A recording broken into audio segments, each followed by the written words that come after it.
नहमदुहु व नसल्ली अला रसूलिल करीम, अम्मा बाद। बांग्लादेश के टोंगी में जमात तबलीग का कोई इज्तिमा हो रहा था। दूसरी जमात भी आ गई और आपस में जबरदस्त झगड़ा हो गया। तो लोगों ने पूछा है कि इसका हल क्या है। जवाबन हक अर्ज यह है कि पहली बात इसको याद रखें कि एक जमात वाला अगर कहीं इज्तिमा कर रहा है तो कोरा डाल लें, जिसका कोरा में निकले वो करे। अगर कोरा नहीं डाला है तो जो जमात वाला कर रहा है उसको करने दें।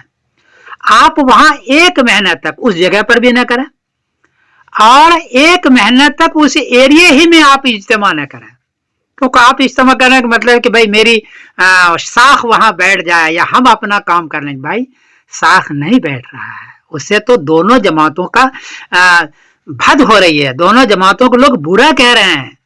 साख कहाँ बैठ रही है आपकी?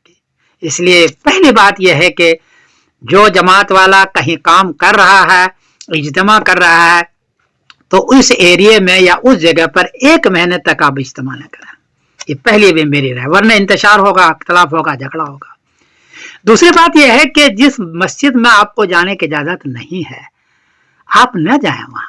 वहां जाकर के इंतशार और झगड़ा होता है, इख्तलाफ और बढ़ रहा है, आप न जाएं। जाने की इजाजत हो तो जाएं। और तीसरी बात यह है कि ये जमात अब हो गई है, अब ये खत्म नहीं होगी। दुनिया का दस्तूर यह है कि दो जमात अगर हो गई तो तीसरी बनेगी, चौथी बनेगी, एक नहीं बनेगी। इसलिए एक दूसरे का आप एहतराम करें, ये इकराम मुस्लिम है। जमातों में इकराम मुस्लिम एक बड़ी चीज है। आप दूसरों के इकराम के साथ साथ अपने भाई का जो दूसरी जमात है उसका इकराम करें आप, इससे आपका बढ़ेगा, वरना आपका इंतशार होगा, लड़ाई होगा, झगड़ा होगा और दोनों जमातों को लोग बुरा कहेंगे। बुजुर्गों को चाहिए, दोनों के बुजुर्गों का के अपनी हिदायत में इसका जिक्र करें, बल्कि इसकी ताकीद करें। और चौथी बात यह है कि कोई बात अगर कहनी हो तो पहले देखें कि आयत है या हदीस है या कौल सहाबी है, कौल ताबी है, वो पहले तलाश करें, तलाश करके अपने बयानात में करें। और वो अगर आयत जिहाद का है तो बताएं कि जिहाद की आयत है। अगर वो आयत है आपके जमात में निकलने का तो बताएं कि जमात में निकलने का है। लेकिन अगर जमात में निकलने की वो आयत नहीं है, जिहाद की आयत है, तो आप उसको जमात के निकलने पर चश्मा न करें। मैं देख रहा हूँ कि उलमा में इससे बड़ा इंतशार होता है, आप कहे उलमा में कोई इंतशार में डाल रहे हैं। और पांचवी बात यह है कि कोई इज्तिमाई फतवा है हमारे बुजुर्गों का, उसके खिलाफ आप फतवा न दें, उसके खिलाफ अपनी राय पेश न करें, उसके खिलाफ आप कोई ऐसी बात न कहें कि लोग आपके उलमा को तशवीश हो जाए, इसका ख्याल रखें।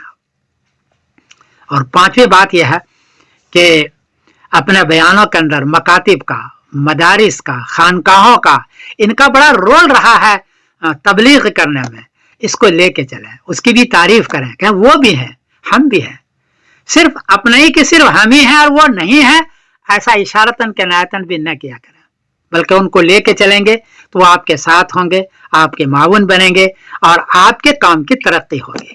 उनको काटेंगे, उसको लेके नहीं चलेंगे तो आपके काम की तरक्की नहीं होगी, बल्कि आप तनज़्ज़ुली पर चले जाएंगे। तो ये चंद 4-5 गुजारिशात थी, इसको लेके चलेंगे तो इंशाअल्लाह जी इसकी तरक्की होगी। वरना मेरा ख्याल है कि ये इंतशार, हंगामे, आपस की लड़ाइयाँ हो जाएगी और इकराम मुस्लिम के खिलाफ होगा और जमातों का काम कम से कम होता चला जाएगा। मुझे इसका एहसास है कि जमात से भी बहुत बड़ा काम हुआ है, जमात से भी, मकातिब और मदारिस से भी हुआ है, जमात से भी हुआ, इसका एहसास है। लेकिन आपस के इंतशार से इस वक्त ये परेशानियों का बाइस बाज मरता हो जाता है। मेरी गुजारिश है कि आप इस पर अमल करें और कोई गलती हुई तो मुझको माफ़ करें, इसलिए कि मैं इसमें इतना माहिर नहीं हूँ, ये तो बुजुर्ग ही ज़्यादा जानते हैं। मैं समीरुद्दीन कासिमी बोल रहा हूँ मैनचेस्टर इंग्लैंड से। अस्सलाम वालेकुम वरहमतुल्लाहि वबरकातुहू।